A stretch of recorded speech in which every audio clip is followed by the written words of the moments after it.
Maria Cecília Andrade sempre foi uma mulher racional. Como professora de química da universidade local, ela baseava sua vida em fatos, evidências e lógica.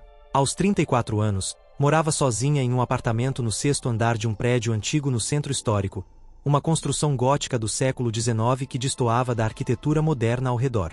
Seus colegas frequentemente brincavam que o lugar parecia mais um cenário de filme de terror do que a residência de uma cientista.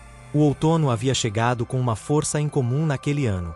As noites estavam mais longas, mais frias, e um nevoeiro denso e persistente cobria as ruas da cidade. Foi numa dessas noites, quando a lua minguante mal conseguia furar a névoa espessa, que tudo começou. Maria estava corrigindo trabalhos em seu escritório quando o primeiro sinal apareceu. Um cheiro súbito de cera queimada, embora não houvesse velas acesas no apartamento. Em seguida, veio o som, um miado distante, quase metálico, que parecia vir de lugar nenhum e de todos os lugares ao mesmo tempo. O relógio da igreja próxima bateu 11 badaladas quando ela finalmente o viu. Sentado no parapeito externo de sua janela, um gato negro como obsidiana a observava com olhos de um amarelo sobrenatural.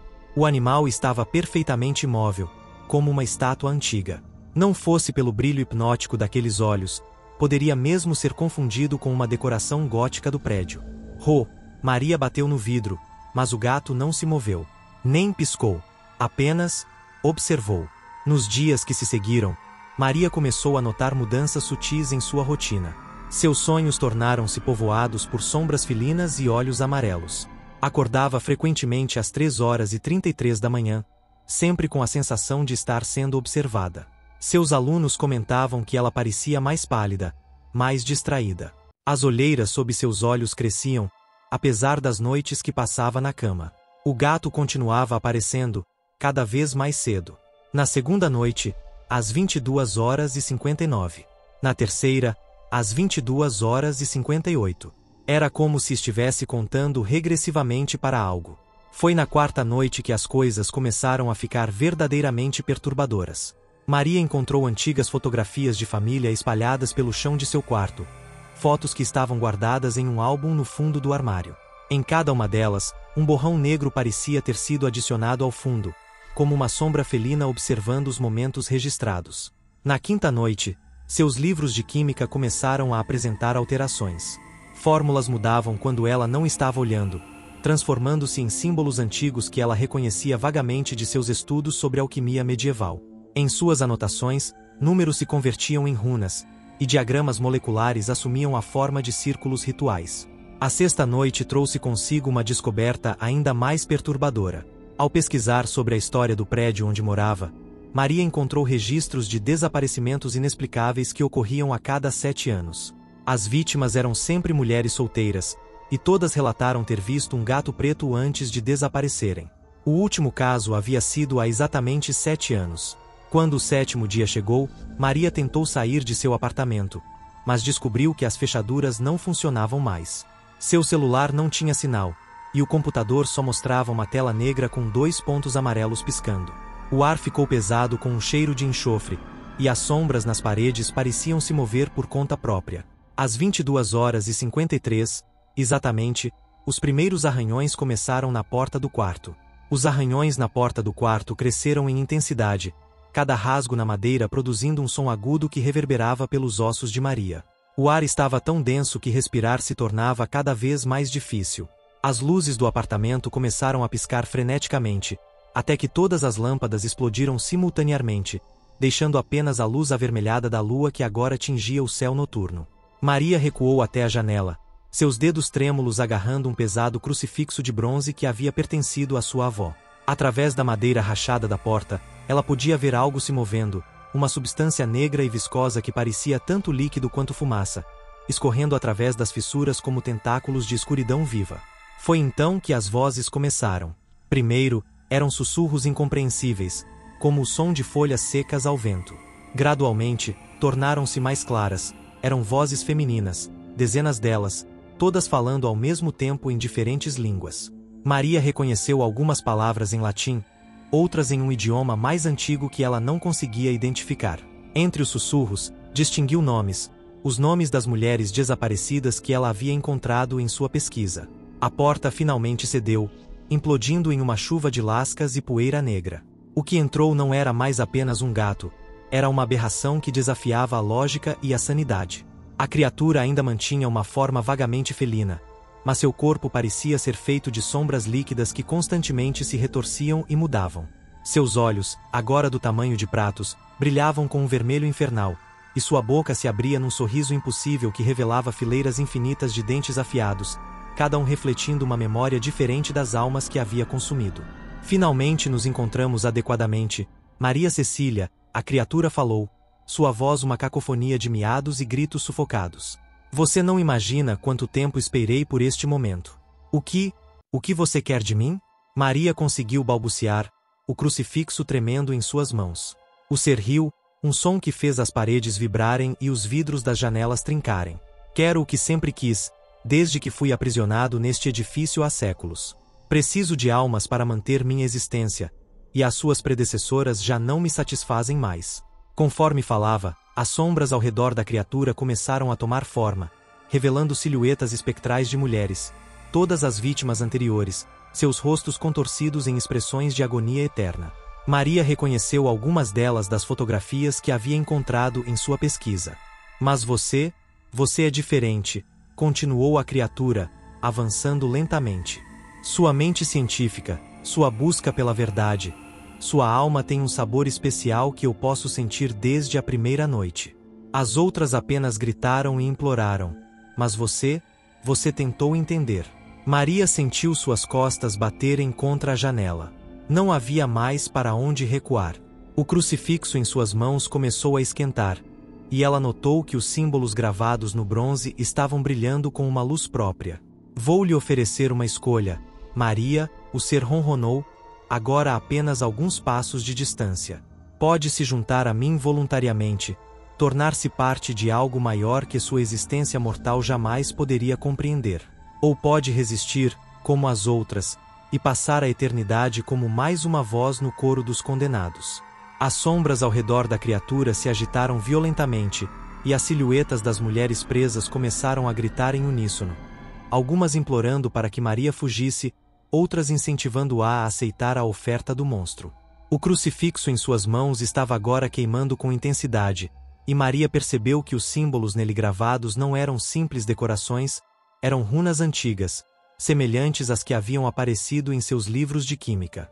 Sua avó sempre disse que aquele crucifixo tinha uma história especial, um segredo que seria revelado quando necessário. O crucifixo em suas mãos pulsava com uma energia antiga, cada batida sincronizada com seu coração acelerado.